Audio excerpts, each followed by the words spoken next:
Moi, je respecte le coach. Il est grand Messi. On a coupé les vidéos à la télé. Okay. Mais il y en a les vidéos. Moi, j'ai pas besoin de balancer.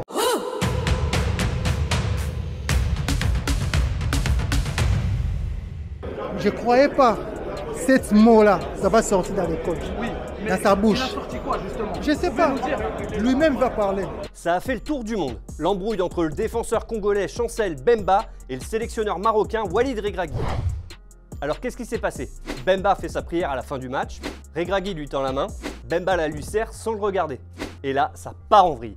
Derrière, bagarre générale, sur le terrain et même dans les couloirs. Le Marseillais n'a pas voulu révéler leurs échanges et l'entraîneur marocain a essayé de calmer le jeu. Ça arrive dans le football. J'ai beaucoup de respect pour Bamba. À l'arrivée, peut-être c'est l'adrénaline qui l'a fait répondre comme ça, mais il n'y a pas de souci. Ce qui est un peu dommage, c'est ce que j'ai dit à mes joueurs. Après, il fallait rester beaucoup plus calme. On n'a pas donné une belle image, ni nous, ni le Congo. Et c'est le moins qu'on puisse dire. Les supporters des deux camps ont déversé leur racisme sur l'insta des deux hommes. Moins de 24 heures après les cris de singe subis par Mike Maignan à Houdiné. C'est pas parce qu'on est différent qu'on est plus intelligent. C'est passé un peu à l'as, mais du coup, il y a eu un partout entre Maroc et RD Congo. Même score pour Zambie-Tanzanie. L'Afrique du Sud a régalé dans le derby face à la Namibie. 4-0, sa plus grosse victoire en CAN. Au classement, c'est serré dans le groupe F où le Maroc est toujours en tête.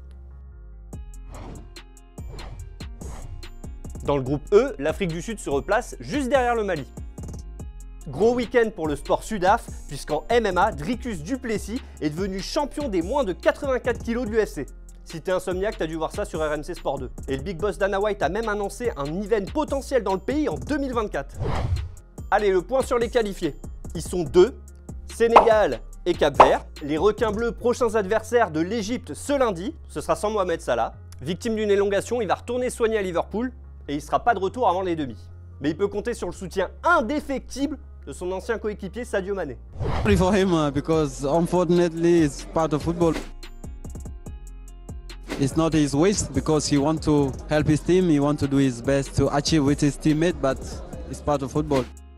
I also got injury before 1 week before the World Cup, so how can you can see how I feel sad, but yeah, that's football. C'est vrai qu'on se marre bien depuis le début de cette CAN.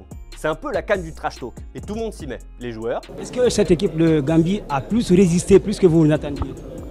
Bah non, ils sont nuls.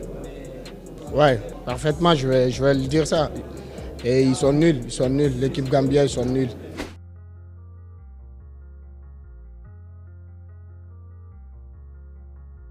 Les entraîneurs. Vous pensez que vous avez le temps pour préparer vos joueurs à...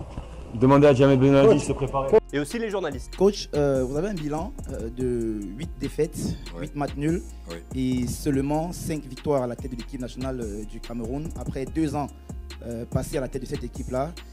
Est-ce que vous pensez que vous êtes vraiment à la hauteur de cette équipe-là? Je veux dire, si on parle des statistiques, vous pouvez l'analyser comme ça.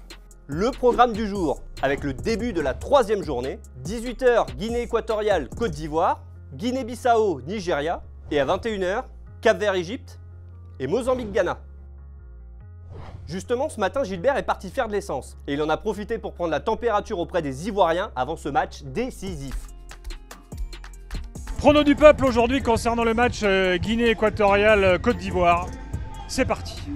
Je reste confiant en tant qu'un bon Ivoirien surtout. Je suis un bon éléphant et un très bon joueur de football aussi.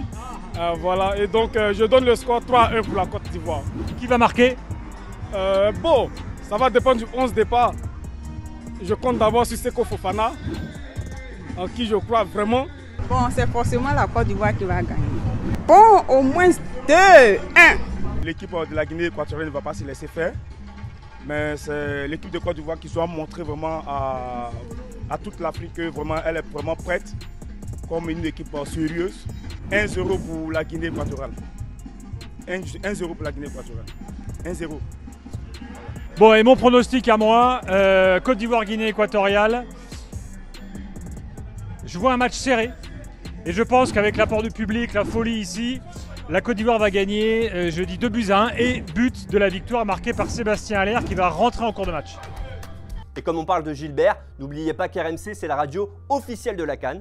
avec Génération Africa sur la chaîne YouTube de 20h à 21h. Je remercie mon binôme Morgan Bessa. Demain, c'est Sarah Fenzari qui vous fera kiffer. Et en attendant... aimez-vous les uns les autres, bordel.